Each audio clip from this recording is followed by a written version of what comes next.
नमस्कार, मौजूद हैं राम मनोहर लोहिया हॉस्पिटल। आप देख सकते हैं हमारे पीछे तस्वीरों में किस प्रकार से नर्स जो राम मनोहर लोहिया की हैं वे हमारे पीछे तस्वीरों में आप देख सकते हैं। साफ तौर पर क्या कारण है कि इनको यहाँ आकर के धरना प्रदर्शन करना पड़ रहा है, क्या दिक्कत है जो इनको यहाँ आने की ज़रूरत पड़ी, जानने की हम कोशिश करेंगे कि क्या कहना चाहते हैं धरना प्रदर्शन के लिए। सर, सबसे पहले हमारे दर्शक आपका नाम जानना चाहेंगे। मेरा नाम यादराम यादव है और मैं यहाँ 2009 से एक नर्सिंग पोस्ट पे जॉब पे था, जो आज लगभग 14 साल हो गए हैं। हमें यहाँ कॉन्ट्रैक्ट पे लिया गया था तीन महीने के लिए, और वो 3 महीने के एवरी 3 महीने पे हमारे परफॉर्मेंस के हिसाब से उसको एक्सटेंड करते रहे। और आज 14 साल बाद में इन्होंने 15 दिसंबर को इमीडिएट एक लेटर निकाला और हमें टर्मिनेट कर दिया और कहा कि कल से तुम्हें नौकरी पे नहीं आना है।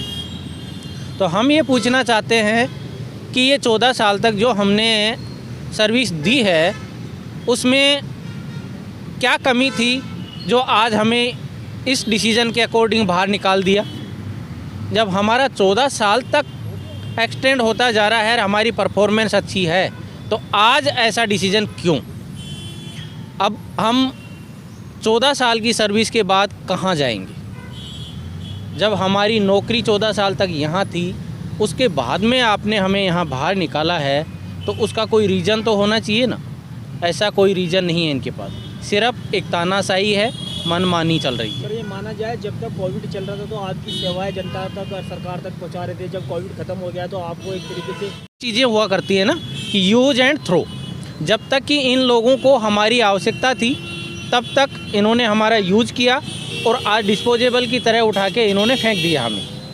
जो कि पीछे आपने ये भी देखा है कि 3 साल तक कोविड आया है, 3 लहर आई हैं हमारे देश में। तीनों लहर के अंदर हमने अपनी पूरी ईमानदारी से, मेहनत से रात दिन मरीजों की सेवा की है। जान पर खेल के लोगों की अपनी जान पे खेले हैं, कोविड पॉजिटिव हुए हैं। और उस कोविड के दौरान हमारे एक साथी है जोशी, जो अभी प्रेजेंट शायद नहीं है, उसके बच्चे की तबीयत बिल्कुल अभी थी यहाँ पे, लेकिन तबीयत ख़राब होने की वजह से उसको अभी घर जाना पड़ा। कोविड के अंदर सेवाएं दी हैं, क्या ये मान रहे हो कि आपको सरकार ने तोहफा दिया है आपको नौकरी से हटा के? हमें तोहफा, ये सरकार की तरफ से तो तोहफा ही होगा, लेकिन हमारे लिए तो तोहफा नहीं है ना, ये पनिश हुआ। इसलिए हमारा कौन सा तोहफा हुआ? जब सरकार उस टाइम पे हमारे लिए ताली बजवा रही थी, थाली बजवा रही थी, फूल बरसा रहे थे, कोरोना योद्धा कह रहे थे, मोदी जी ताल ठोक के कहते थे कि ये नर्सेज हैं, मेरे देश की शान हैं, इनके पीछे मैं अपने मरीजों की सेवा करूंगा, मैं कोरोना से इन नर्सेज के साथ में मिलके लड़ूंगा इनके लिए। और आज वही सरकार हमारी रोजी रोटी को छीन के हमें रोड पे बिठा दी। क्या आपने संबंधित अधिकारियों को लिखित में शिकायत की है? हम ना हटाया जाए, हमारे पीछे पूरा परिवार है, अगर आप नौकरी से हटते हैं तो आपका परिवार सड़कों पर आ जाएगा। क्या आपने लिखित में शिकायत की है? हम हॉस्पिटल के प्रशासन के पास में बहुत बार गए हैं, जाके हमारी कंप्लेंट बताने की कोशिश की है, उनसे गुहार लगाने की बहुत कोशिश की कि हमारी बात तो सुनी जाए। लेकिन वहाँ पे सिक्योरिटी का इतना प्रबंध कर रखा है उन लोगों ने कि हमें गेट के अंदर तक ही नहीं जाने दिया जाता है। अंत में हमने एक रास्ता निकाला है कि एक डायरी होती है, डायरी सेक्शन में कोई भी जाके अपना लेटर सेंड कर सकता है। तो डायरी सेक्शन में हमने लेटर डाल के उनको भेजा है कि हमारी ये मांग है और आप हमें नौकरी से नहीं निकालें, हमारे बच्चे कहाँ जाएंगे, क्या खाएंगे, वो डायरी सेक्शन हमने करवाया है। क्या आपने दिल्ली के एलजी या दिल्ली के मुख्यमंत्री या पीएम ऑफिसर के लेटर दिया है?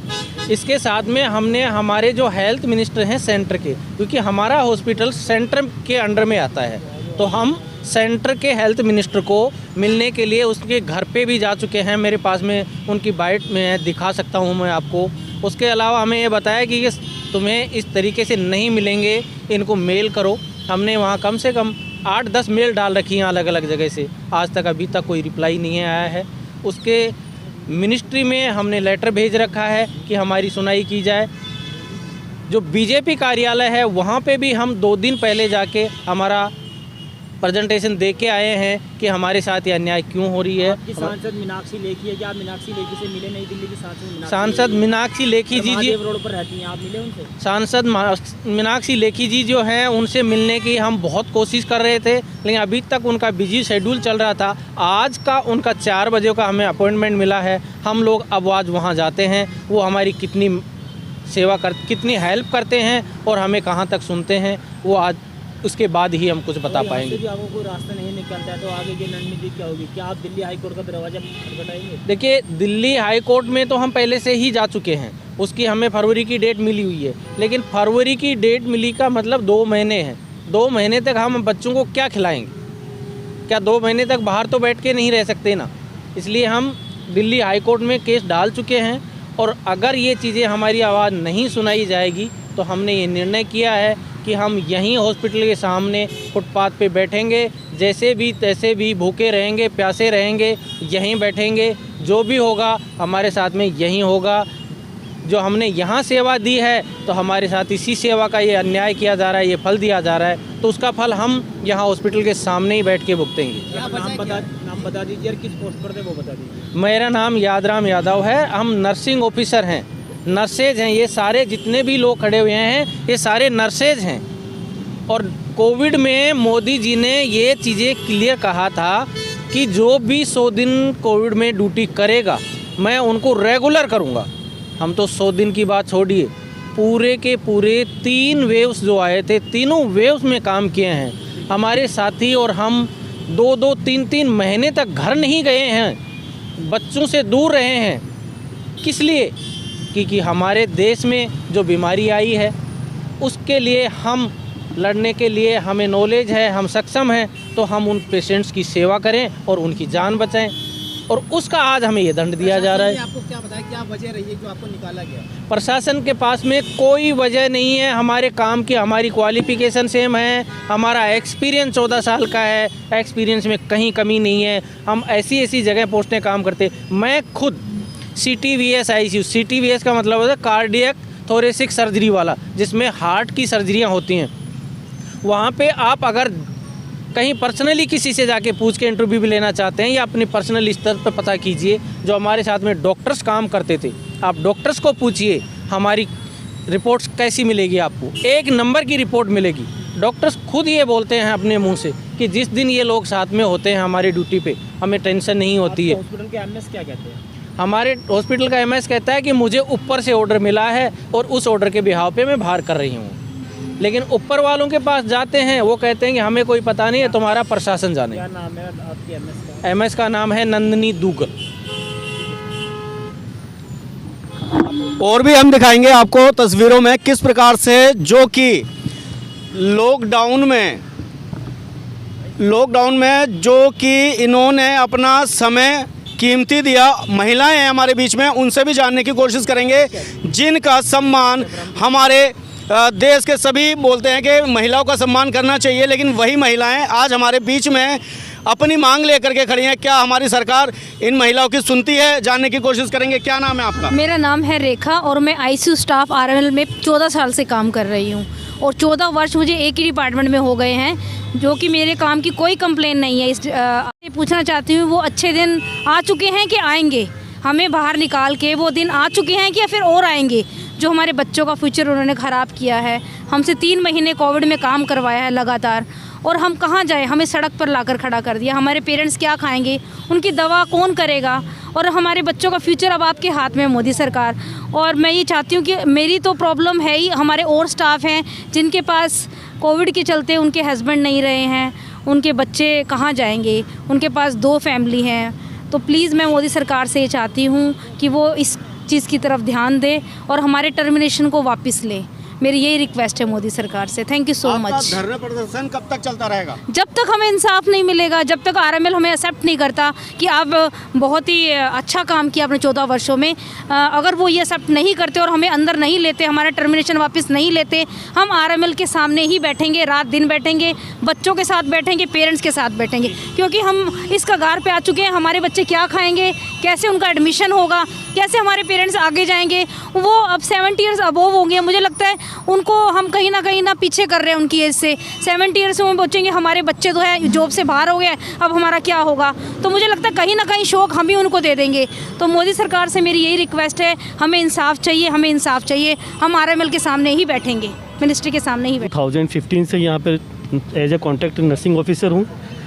मैं न्यूरो सर्जरी डिपार्टमेंट से बिलोंग करता हूँ, वहाँ काम करता हूँ। मेरा परफॉर्मेंस न्यूरो सर्जरी के HOD तक बता सकते हैं। वहाँ पर जो SR हैं, हमारे कलीग्स हैं या हमारे जो इंचार्ज है, वो हमारे परफॉर्मेंस को बता सकते हैं। हमें वो काबिलियत है जो यहाँ चाहिए, जो हमें काबिलियत नहीं होती तो आज 7 ईयर हमें हो गए। हमारे बड़े सीनियर हमारे भाई या बहनें हैं, वो 15-15 साल से रह रहे हैं। अगर वो 15 साल तक यहाँ हमारी काबिलियत है तो हमें क्यों रखा गया।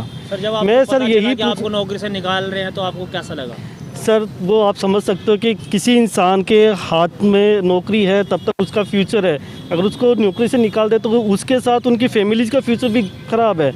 एज लाइक ऐसे मान के चलो कि किसी इंसान को आप गला दबा के मारा जा रहा है, ठीक है। हम यहाँ पे लोगों की सेवा करने के लिए लाइफ सेविंग करते हैं हम, बट ये लोग हमारी लाइफ को सेविंग ना करके हमारी लाइफ को ख़त्म कर रहे हैं, बर्बाद कर रहे हैं। तो मैं यही चाहता हूँ उन सबसे कि प्लीज़ हम पे थोड़ा फोकस करें। कितना स्टाफ है जो कि बाहर किया गया है? सर अभी तक 43 को बाहर निकाल दिया गया, बट 100 और हैं जिनको इनको निकालने की प्लानिंग है। 11 कल जैसे हमारे साथी लोग जाके हैं DDS सर से, तो उन्होंने कहा 11 को जो 100 बाकी बचे हैं उनको भी हम बाहर निकाल देंगे। ये एक प्रॉपरली तानाशाही हो रहा है, ये उनका पर्सनली लेके कर रहे हैं। क्यों निकाल दिया जाएगा, उनके पास कोई जवाब नहीं है, ठीक है।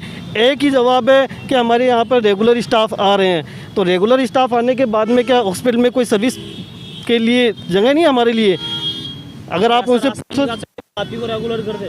सर यही तो हम कह रहे हैं, अगर ऐसा कर दे तो हमें वो काबिलियत है। सर हमें जो आज आ रहे हैं उनसे बहुत ज़्यादा अच्छी हमें क्वालिटी है, और इस चीज़ के लिए आप पर्सनली किसी से जाके डिस्कस करोगे तो वो हमारी परफॉर्मेंस के बारे में बताएंगे। आपने सर्विस की अगर सर मैं अगर बात करता हूँ तो मेरा इतना एक्सपीरियंस है कि मैं विदाउट डॉक्टर एक पेशेंट की लाइफ को सेव कर सकता हूँ जब तक डॉक्टर नहीं आ सकता। और ऐसे मैंने किया है, न्यूरो सर्जरी में ऐसे पेशेंट आते हैं जो एक डैड की तरह आते हैं, और हमने उनको ऐसे टैकल किया है कि डॉक्टर्स के आने तक हम उनको सेव करते हैं कि डॉक्टर आए तब तक वो उनकी और मदद कर सके, उनकी लाइफ को और सेविंग कर सके। उससे पहले हम सर वो सब कुछ करते हैं जो उनकी लाइफ को ज़रूरत है। सरकार से ये कहना चाहेंगे कि हमें यहाँ पर रेगुलर कर दिया जाए। सर ऑफ कोर्स भी अच्छा इससे और बेस्ट देंगे। सर ऑफ कोर्स हम यही चाहते हैं कि हमें रेगुलाइजेशन किया जाएगा। और सर जैसे आप सब जानते हो मेडिकल लाइन में जैसे टाइम निकलता है, काम करते हैं, तो उसमें एक्सपीरियंस बढ़ता है, न कि कम होता है। और हम और ज़्यादा एक्सपीरियंस हमारा दिखाएंगे, हमारी काबिलियत दिखाएंगे। हमारी जो काबिलियत आज भी है वो उसे और बढ़ के आएगी, ठीक है। तो सर से मैं यही कहना चाहता हूँ, सरकार से यही कहना चाहता हूँ कि हमें रेगुलर किया जाए। अगर आप रेगुलर नहीं करना चाहते तो हमें इस तरह से रोड पे मत रखिए कि हम हमारे बच्चों का फ्यूचर, हमारा फ्यूचर, हमारे माँ बाप का फ्यूचर ख़राब कर। और आप भी अपने साथियों की तरह इनके साथ यहाँ पे टर्मिनेट कर दी गई।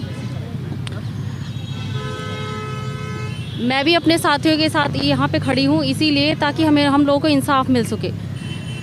एक नारा आया था बेटी बचाओ बेटी पढ़ाओ, लेकिन आज यहाँ सारी बेटियाँ सरकार ने, मोदी जी सरकार ने रोड पे लाकर खड़ी कर दी हैं। पहले तो कहते हैं कि बेटियों को पढ़ाओ, उनको काबिल बनाओ। आज हम थोड़ा काबिल हैं, इस हॉस्पिटल में इतने दिनों से हम सेवाएं दे रहे हैं, कम से कम 14 साल कम नहीं होते हैं। किसी भी प्रशासन को, किसी भी संस्था को, किसी भी ऑर्गेनाइजेशन को 14 साल देना कम नहीं होता है। अपनी उम्र के 14 साल देना हमारे लिए एक उपलब्धि है, लेकिन उसके बाद निकाल देना तो हमारे लिए तो मतलब शर्म से मरने वाली बात होगी कि हमने किया क्या ऐसा। हम आज भी यही सोचते हैं हमारी सेवा में कहीं कोई कमी नहीं है, हम सबसे सुपीरियर हैं, हमारा प्रैक्टिकल अच्छा है, हमारी काम करने की क्षमता अच्छी है, उसके बावजूद हम लोगों को निकाला गया। तो ये सरकार की एक नाइंसाफ़ी है। तो मैं सरकार से यही कहना चाहूँगी कि प्लीज़ हमारे साथ इंसाफ करें, हमें ऐसे रोड पर खड़ा ना रखें, प्लीज़ हमारे साथ इंसाफ करें। धन्यवाद।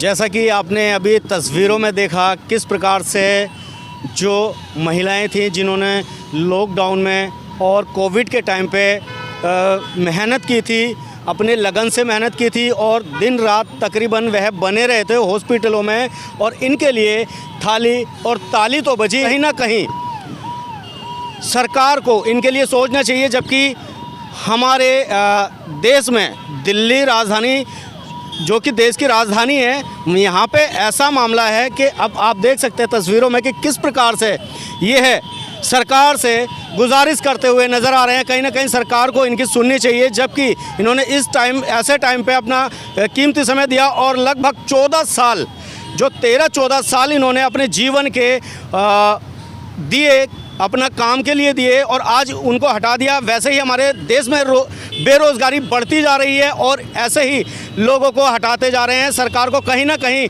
इन लोगों के ऊपर ध्यान देना चाहिए।